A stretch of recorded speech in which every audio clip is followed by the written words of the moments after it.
The way I found out I was autistic is kind of funny. I was in my first relationship and he would make a lot of autism jokes about me that weren't really jokes. And it took me a whole year to question it and ask him if he actually thought I was autistic.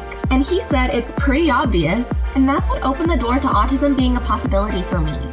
I asked my family doctor for his opinion, and he called me disrespectful for asking, because his 2-year-old son was diagnosed with autism, and he knows a lot about it, and I was nothing like his baby. I was a 19-year-old woman. I was so desperate for answers that I found the first available psychologist to evaluate me. I was evaluated by an older white man over Zoom. I didn't know about the bias in autism diagnoses against people of color and people perceived as women yet, but it was a very overwhelming experience for me. I struggle with open-ended questions because I take things so literally, which leads me to over-explain everything. He diagnosed me with bipolar 1, borderline personality disorder, and schizotypal personality traits, instead of autism.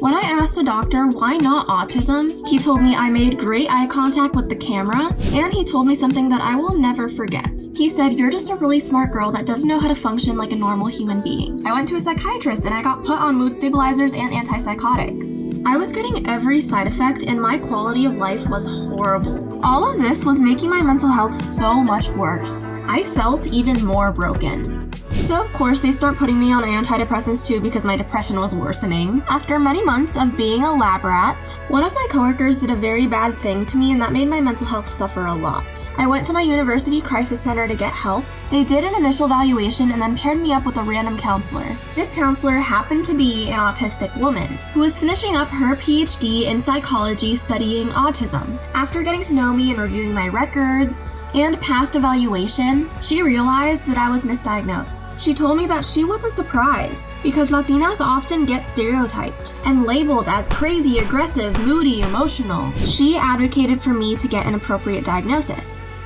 Getting a diagnosis has really helped me heal. I felt like an alien for my entire life. No matter how hard I tried, I still wasn't good enough. And this diagnosis just explains it all. It confirmed so much for me. And I'm able to have more patience and understanding for my autistic family and friends. I'm also diagnosed with ADHD, PTSD, OCD, anxiety, and depression. For any other neurodivergent friends out there, just know that you're not alone. I know you might feel like a wallflower sometimes, but keep being authentically you.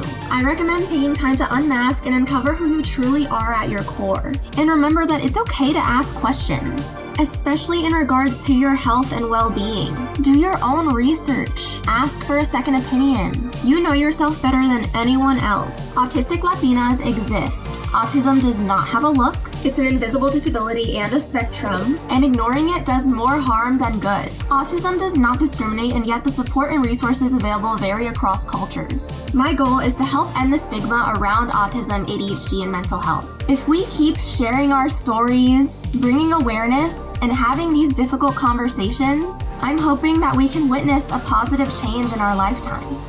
I am seen. Are you?